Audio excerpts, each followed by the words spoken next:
Hey everybody, this is Sam with Python Basics, and we're going to do a real quick video today. Gonna try to stay motivated and positive, especially with the new schedule.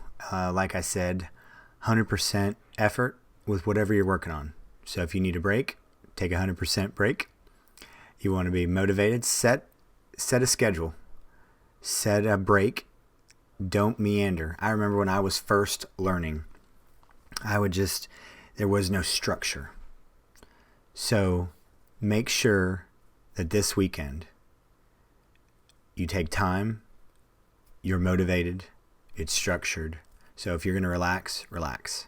So this is what we're going to spend a lot of time doing. We're going to make sure we're making progress. We're going to make sure we're focused. We're going to make sure we're motivated with momentum and continuing forward.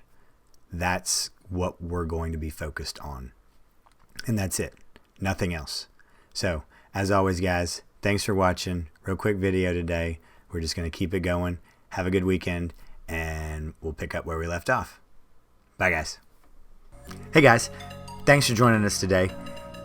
Make sure you're checking out this video or this video. And absolutely most important, make sure you're hitting the subscribe button and the notification bells. We got videos coming out all the time. I want to thank you for joining us. Thanks for being here, and we'll just see you guys next time. Bye.